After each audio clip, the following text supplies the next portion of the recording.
Muy buenas tardes, tengan apreciables alumnas y alumnos. Es un honor para mí en esta ocasión poder disertar nuestra cuarta y última cápsula informativa de la materia Filosofía del Derecho, en donde vamos a abonar propiamente acerca de la estimativa jurídica. Para ello, vamos a tocar previamente diferentes conceptualizaciones acerca de lo que comprende la estimativa jurídica. Y para ello, vemos que esta estimativa jurídica es una rama de la ética jurídica que tiene por objeto la asimilación tanto de los valores como también de todos aquellos principios morales que se encuentran inmersos en las actividades jurídicas.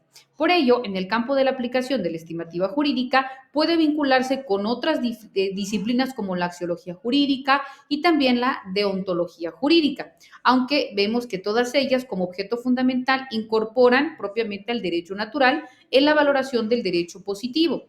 La estimativa jurídica busca incidir en la práctica del derecho más que propiamente dentro de sus discusiones teóricas. Es por ello que vamos a establecer propiamente la correlación que existe entre la ética, pero también entre el derecho. Vemos que entre ética y derecho existe esta forma de unión o esta forma de vinculación. ¿Por qué? Porque estas posiciones, aunque son radicales, tienen propiamente una connotación o una conjunción que se entrelaza como tal. Vemos que algo que no sea ético no quiere decir que deba ser sancionado por el derecho, o algo que no se ajusta al concepto moral no deriva obligatoriamente en una norma que prohíba o que sancione esa conducta.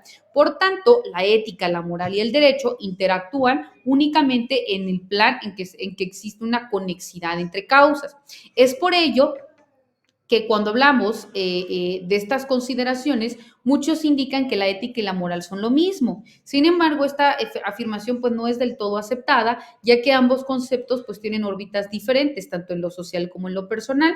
La ética vemos que influye en las normas de conducta sociales. Por ello se dice que es ético alguien que consume propiamente o más bien alguien que asume conductas permitidas que beneficien a una colectividad y que sea socialmente aceptado, ¿no? Vemos en tanto que la moral tiene influencia en las normas personales de conducta, por lo que para una sociedad puede ser ético determinadas conductas o no.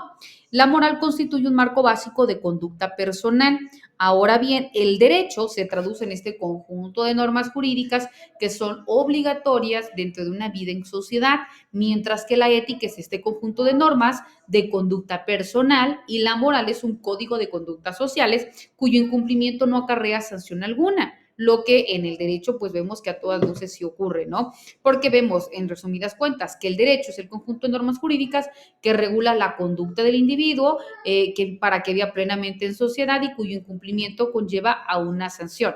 La norma jurídica en la mayor parte de las veces tiene su fundamento en las normas morales o en la ética. Siempre tras disposiciones de carácter legal, pues se ha puesto de manifiesto la influencia de la norma moral o ética, los cuales vemos sin lugar a dudas que ejercen una influencia en la norma jurídica, porque la norma jurídica incide directamente dentro de la regulación o esa forma de inmiscuir ambos supuestos, ¿no?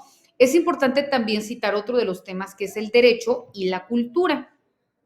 El ser humano vemos que en su evolución histórica y en la búsqueda permanente de su organización social, pues ha inventado instrumentos reguladores de orden colectivo. Dentro de estos, pues crea las normas de diversas índoles que pretenden de alguna manera, pues, lograr esta regulación o mantener un equilibrio social, ¿no? Y lejos propiamente de estas violencias o de estas formas de conflicto entre las personas.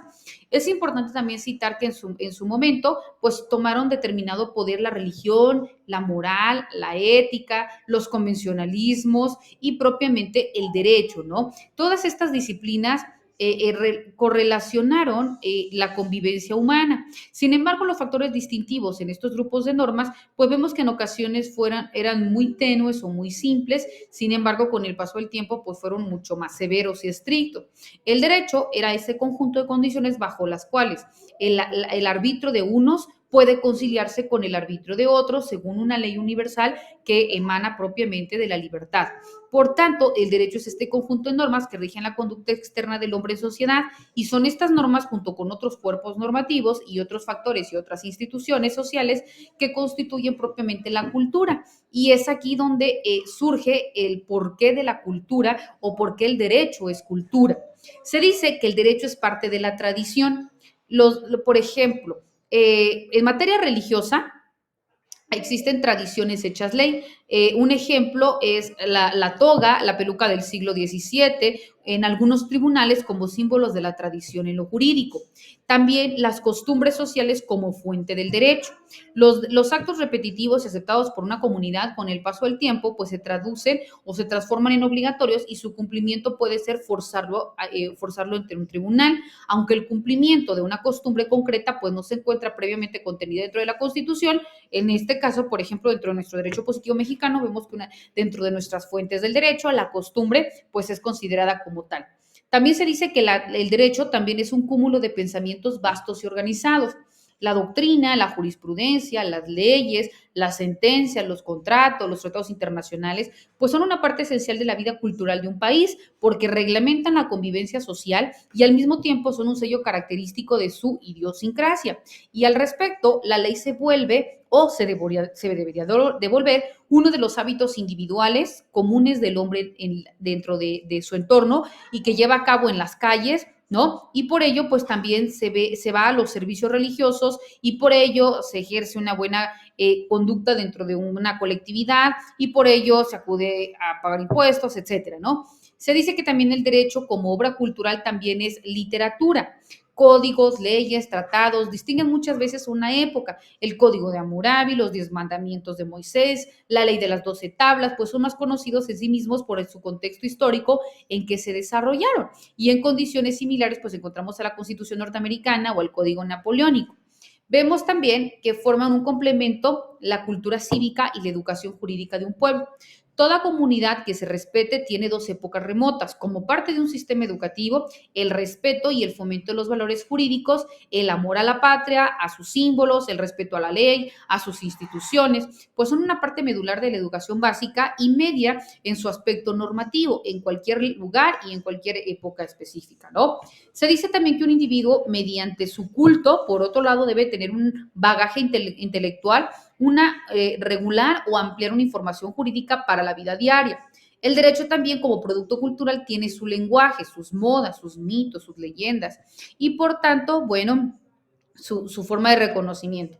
El derecho es entonces un elemento esencial de la cultura que distingue junto con otros elementos a una sociedad en un momento y en una época determinada, ¿no? Derecho que va evolucionando y se va transformando a la par de las comunidades y que responde a las necesidades y a los intereses. Por ello es imposible que una cultura exista sin derecho y un derecho fuera o en contra propiamente de una cultura, porque pues vemos que ambos se encuentran debidamente conectados o interrelacionados. Estos y otros temas son también los que veremos dentro de nuestras sesiones virtuales. Que tengan excelente día. Hasta luego.